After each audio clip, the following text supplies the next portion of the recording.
Douglas, you wrote in 2017, The Strange Death of Europe, in which you spent a good deal of time in that book in exposition of the role that anti-Semitism was playing in the streets of Paris and the streets of London. And one cannot help but wonder if one is beginning to witness something like the strange death of America.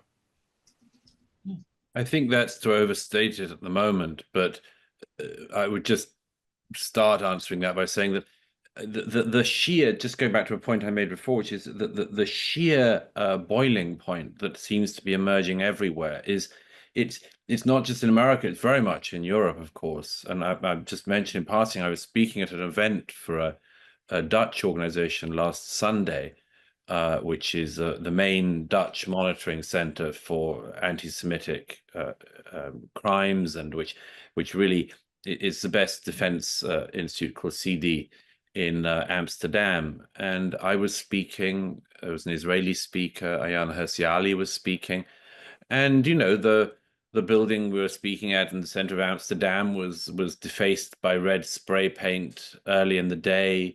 Somebody threw a smoke canister through the windows. There were people arrested. There was a crowd chanting all the usual free Palestine from early in the morning. And once again, you see, as Ruth describes, I mean, this in a city which has plenty of problems, including having had a Jew hunt in the streets of the city just last November.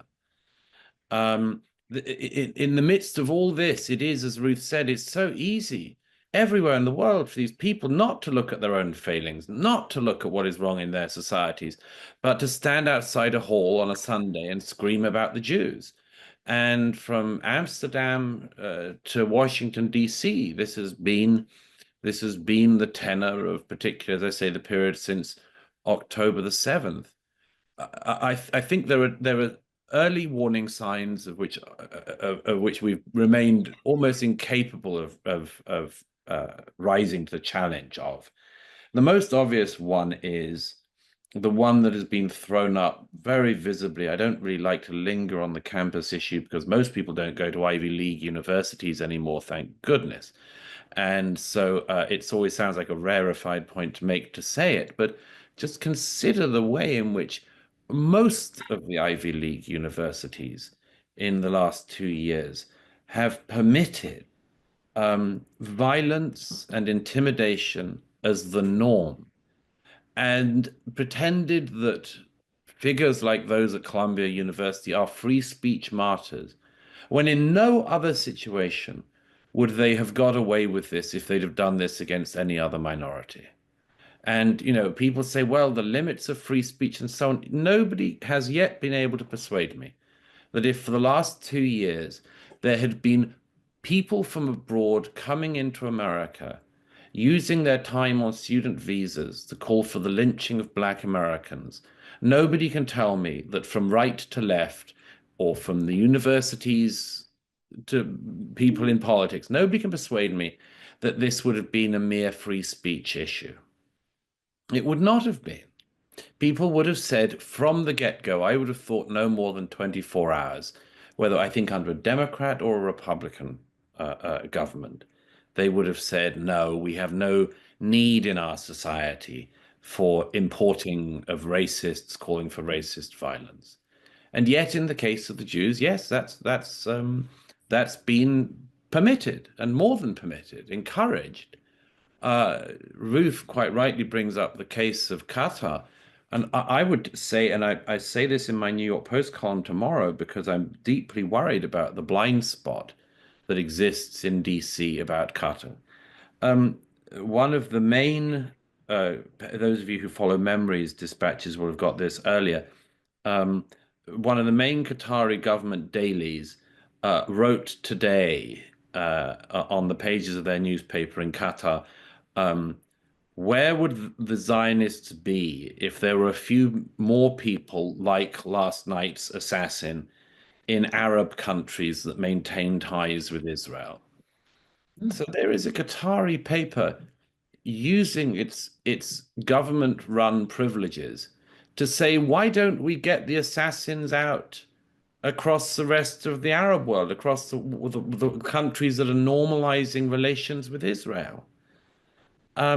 It's astonishing to me that these blind spots can still exist. But as I said the other day in Amsterdam, and I say all the time wherever I am, there is always this follow-on fear in my Jewish friends whenever something like this happens, which is this fear of, is this country not safe for us either? Is this not a good place to be either? And obviously, there are a lot of things to say about this, and everyone's got their own attitudes towards it. But I really would just say now, as I have said for many years in many different countries, it's always the wrong way round that question. It should never be, is our country a country that is safe for Jews? It is, how can we make sure that our country is not a safe country for the people who would make it unsafe for Jews? And that is the way round that the question needs to be asked. Because whether it's in Germany or America, I don't think there's any country in the world, or the Netherlands, I think there's no country in the world that should seek the importing of more anti-Semites and the encouragement of more anti-Semitism.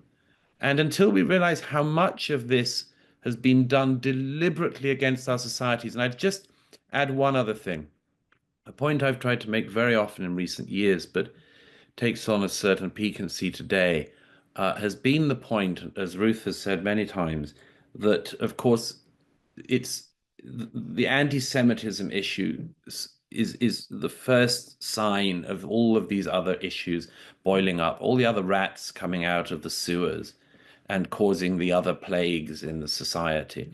If you look at the social media accounts of the killer from last night and of Yaron, you will see that on Yaron's Twitter, as well as him spending his last afternoon trying to fight back online against the lies pumped out by the UN against Israel, he had recently said in a post how proud he was of America, how much he loved America and loved being here in America. And compare that to one of the most recent social media posts of his killer, whose eloquent uh, testimony to this country was um, death to America, with America spelt with the KKK in the middle. These are two totally different worldviews as well as two totally different people. And we should encourage, honor, and laud the first, and use every piece of social opprobrium against the second. I want to just draw out something very important that Douglas has just said for our listeners. You see, it is not the Jews whom Douglas is primarily worried about with the importation of anti-Semites. It is the society that imports them.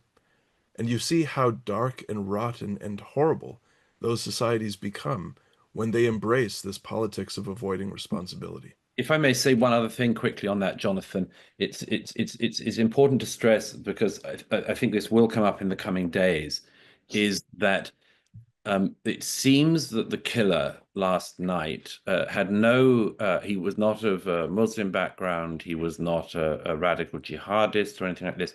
What we have seen is one of the first, not the first, very first, but one of the first examples of this radical left anti-Israelism, anti-Westernism producing some of its first foot soldiers. Yes, people talk about the radicalization of the jihadists and of far right-wing extremists and so on. But this is a form of radicalization. To have been in America in recent years, to have been on social media, to have been at various American institutions like the University of Chicago, which this young man seems to have been at, is to have been radicalized. Illinois. I think the University of Illinois. Illinois. Yes. Right. Please, sorry. No, but this is a radicalization process, obviously.